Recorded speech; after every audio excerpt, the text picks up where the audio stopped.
I, 50 female, have a son, 23, expecting a child with a young lady, 18. The issue is that he doesn't know the young lady very well and is not interested in speaking to her at the moment.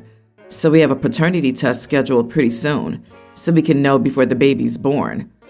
Although my son is not interested in speaking to her, I'm sure he'll make a great father as he'll warm up to the reality as time passes.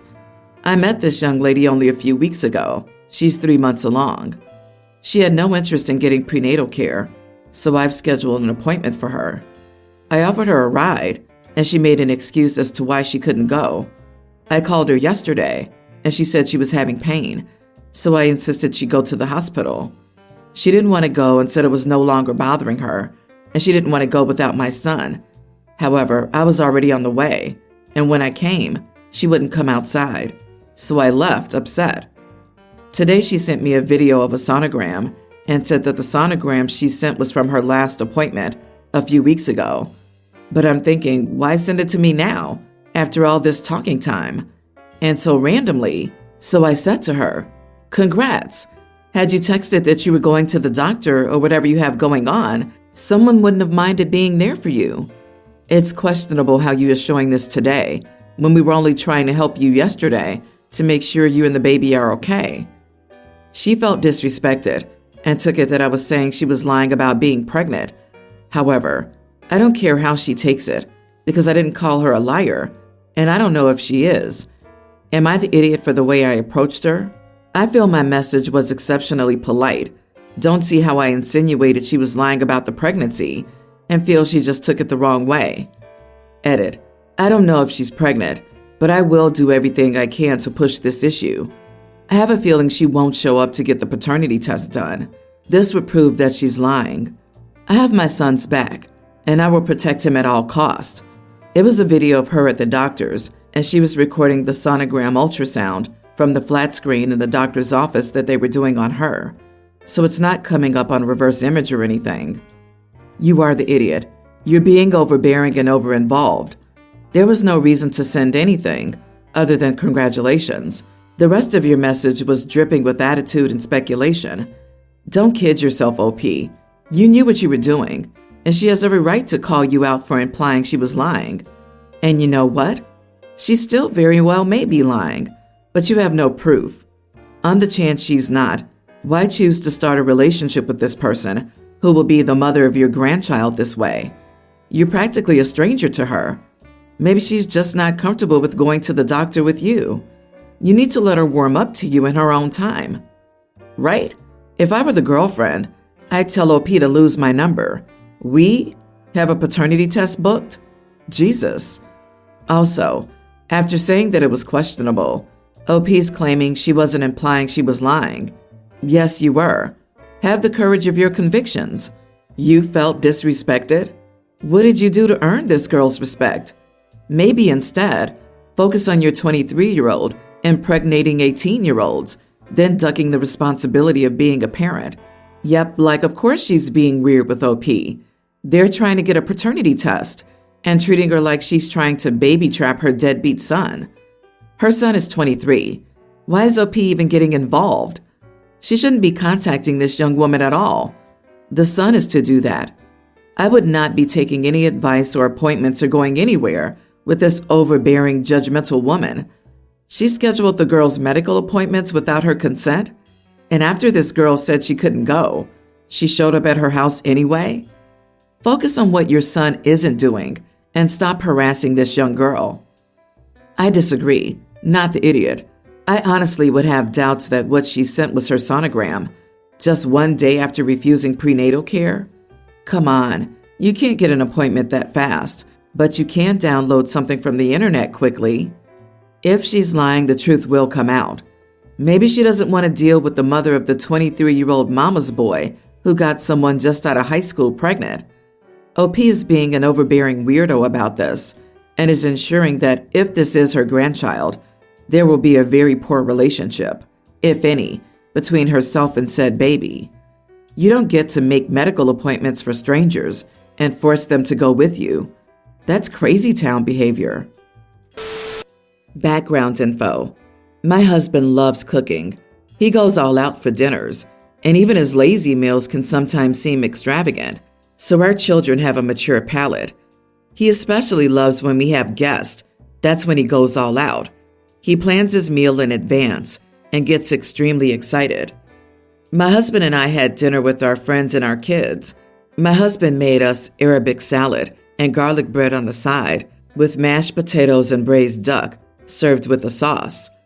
When everyone came, we had 3 parents and 7 children.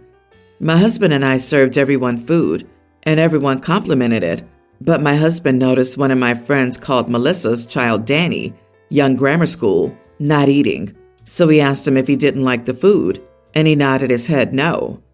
Melissa chimed in and said he doesn't have a mature palate, and my husband said, sorry, we have more mashed potatoes. Maybe he can eat it without the sauce. Melissa said he doesn't eat mash. My husband said, fine, I can microwave or make him something quick.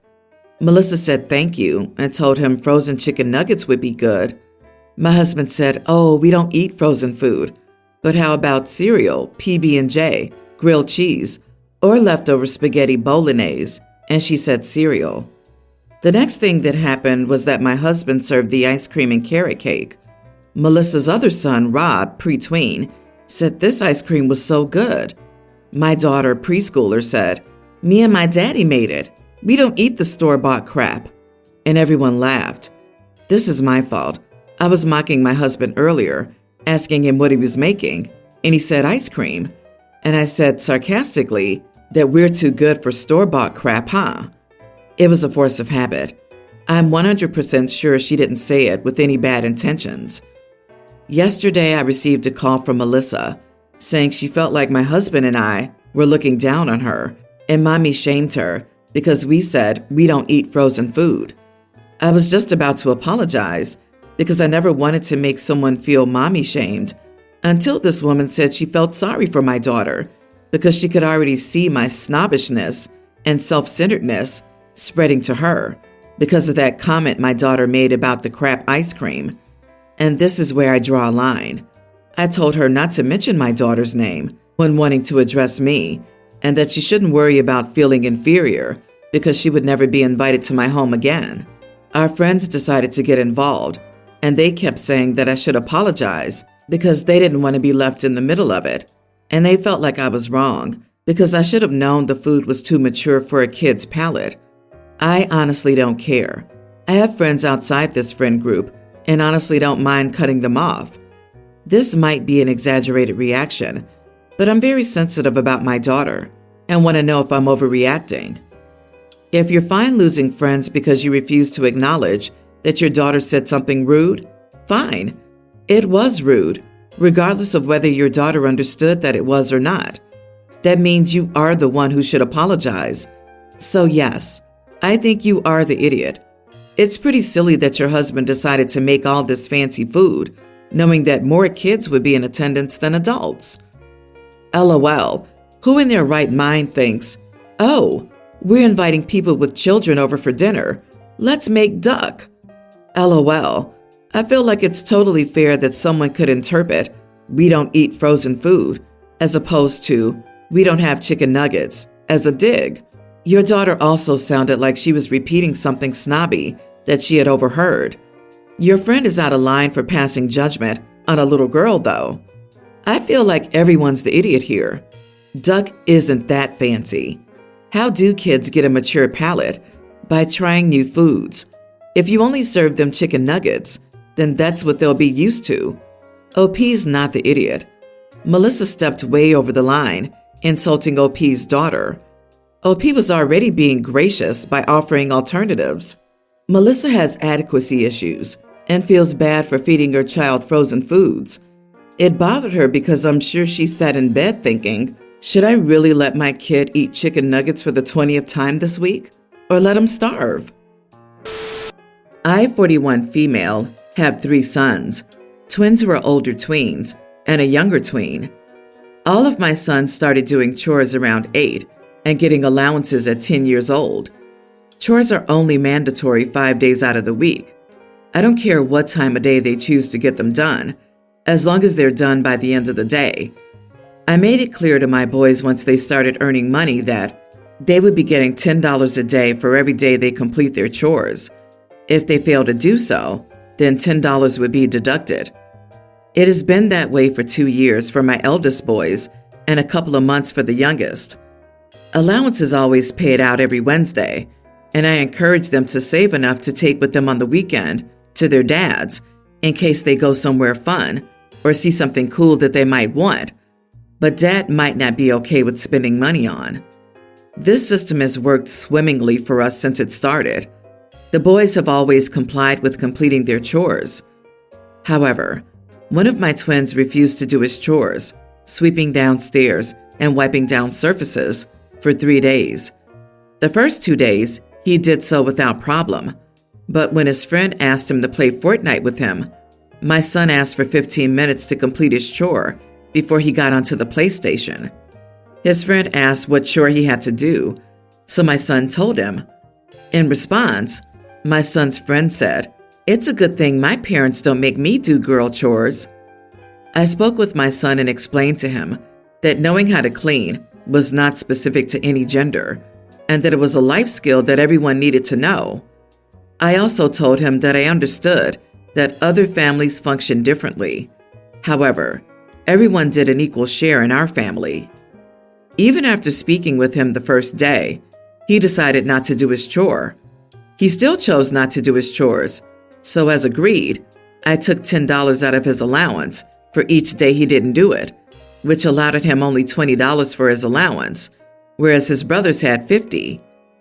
The problem came when my son was so upset about the lack of money in his allowance that he called his dad about it. My ex-husband then contacted me and told me that I was in the wrong for only giving him $20 and to imagine how it made him feel that his brothers got more than he did. I explained to him that our other sons did their chores for all 5 days, so they were rewarded accordingly. I assured him that if he had decided to start giving the boys an allowance, then he could run the allowance however he wanted. But this was ultimately the system I had come up with. My ex-husband told me that I was being insensitive and humiliating our son. Am I the idiot? Not the idiot. Do the job, get paid. Don't do it, don't get paid. It's pretty simple. You're not taking money out of your son's allowance. You're not paying him for services not rendered. The misogynistic reasons behind completing the chores must be corrected, and that won't happen by rewarding it. Since when does your ex have any precedent over what you do in your house? The system you have is amazing, coming from someone who had to do all my chores for free, and those included much more than just sweeping, LOL. Also, it is good for you to teach your son that there aren't gender-assigned chores. I've always been the one to mow the lawn and yard work, but also to clean up around the house, and I'm a woman. It taught me valuable life skills, which is what you're teaching your son. Right? Tell the son if he thinks they're girl chores, wait until you drop his daily rate to $8.90 a day that he does them to show him what it's like to be paid as a female in this day and age with 89 cents to the male dollar. Haha. And I'd pay closer attention to who your son hangs around with online. Please do not back down and show this to your ex. Your kids have to understand how the world works. There are rules and norms, as well as consequences for not following them. If you teach your son to sit on his butt now, it'll be a nightmare for you in 6 more years. It'll be worse for him as he enters the job market, gets a girlfriend, or has any other responsibility. So background. I dated Max in high school for around a year. My family life was awful, and his parents helped me at the time. After the breakup, they didn't cut me off, even though I know it caused some issues with Max. When I was kicked out at 17, they took me in. Long story short, I see them as my parents, and they see me as their kid. I'm close to their daughters and have been attending family events for a few years. Max is getting married to Cindy. I've met her a few times and I thought she was okay before this. Yesterday I was getting some mac and cheese at the youngest birthday celebration when Cindy asked what I was doing. I told her I was trying to get mac and cheese, and she got angry. She went on a massive tangent about trying to win Max back, and how I'm not part of the family, that I should get my own family since I'm not needed anymore. I told her I was not going anywhere and she needed to live with it. I've been a part of this family for 10 years at this point. She ran off after that, and I'm getting texts from Max that I'm a huge jerk and need to apologize. The rest are staying neutral, and the youngest is annoyed at Cindy. Edit to make it clear, I am a part of the family. I call them mom and dad. They tell me I'm their kid. Their sisters refer to me as their sister. Not all families are born. Not the idiot. I wonder if Max believes you still want him too. It might be worth being blunt. Something along the lines of, all you need to do is reassure Cindy that I don't have ulterior motives. To be clear, I don't know how to say this without it sounding insulting, but I'm not into you like that. I haven't been for a long, long time. We were kids when we were together, and we've both grown up and moved on. None of this is about you or her. She doesn't have to freak out. Unpopular take, I'm sure, but you are the idiot, and I don't blame her. I wouldn't love having the ex-girlfriend around all the time either. And your I'm not going anywhere, I've been here 10 years, sounds crappy. It's like you're taunting her that you're more important, which may not be true. Also, she's not your future sister-in-law. She's your ex's future wife. Prepare yourself because things may change. You say you're not going anywhere, but that's not really your decision. Just wait till Max and Cindy have kids. My friend Ashley got married last night to her longtime partner, Kevin. Kevin's best friend, Frank, is a bit of a prankster, and it's usually all in good fun. Ashley has shared that Frank sometimes goes a little too far to stir the pot, but he promised to be on his best behavior for the wedding. I had agreed to help deal with Ashley's boundary-stomping family and look out for any pranks Frank might pull. Even though we knew he said he'd be good, we know Frank. Ashley and Kevin are big football fans. At one point in the night, they wanted the wedding party to don 49ers jerseys they purchased to get a few photos. Frank is also a football fan, but is diehard for the Chiefs. There's always been some banter back and forth between Ashley and Frank over this. In the beginning, Ashley said he was refusing to wear the jersey she brought. Eventually, he said it was just 5 minutes, so it's no big deal. He did keep cracking jokes that he'd show up in a Chiefs jersey, and Ashley always said with a serious face, "Yeah, no, don't you dare." So I assumed that, hey, he's not wearing it. The time came for the wedding party to wear jerseys over our dresses and suits. The wedding party went upstairs. While waiting with the other bridesmaids, I see Frank come out of the bathroom in a Chiefs jersey. I ask what he's doing. He smirked and said it was all good. I told him to go change. Again, he repeated it was all good, and he had permission. Considering Ashley hadn't told me and it wouldn't be out of Frank's wheelhouse to try to pull one over on me, I said no, she didn't. Why are you trying to cause a problem on her wedding day? That's when Kevin came out of the room where he and Ashley were getting ready and asked what was happening. Frank said, she doesn't believe me. Kevin seemed to have a lightning bulb moment and was like, "Oh yeah, we meant to tell you that Ashley agreed it was fine for him to wear the jersey. They have some cool poses planned." I said, "All right," apologized to Frank for the misunderstanding, and moved on. I think the pictures will turn out great. After Kevin and Ashley left, I stayed behind and helped clean up some stuff. Frank approached me and said I was a drama queen for making a big deal about the jersey. I said I had no clue Ashley gave him permission. Given his history of antagonizing people and playing pranks, it was a fair assumption. He said it was none of my business. I pointed out that I'd been responsible for making sure he didn't pull any pranks, which he knew. Still, he told me that I should have minded my business. We haven't bothered Ashley or Kevin with this, and I have no plans to. However, it got around to some of our friends, and they're split. Some say I was in the right, given Frank's past. Others say I was being controlling and dramatic. Am I the idiot? Not the idiot. You did what you were told, which was exactly the opposite of minding your business. And you can say to your friends that you were asked to be controlling, and the only drama that was created by Frank. Sigh. No good deed goes unpunished, OP. Exactly. She was specifically asked to mind Frank's business, and he knew this fact. He just doesn't like feeling as if he wasn't trustworthy. Instead of acknowledging to himself that he needs to look at his own pattern of behavior that led to his friends not trusting him, he blamed OP. He's an idiot. I really do not like the Frank characters. They're never that funny and are annoying. I can't understand someone who can show their face proudly when they know they have to be policed so they don't ruin another person's event. That says it all, really.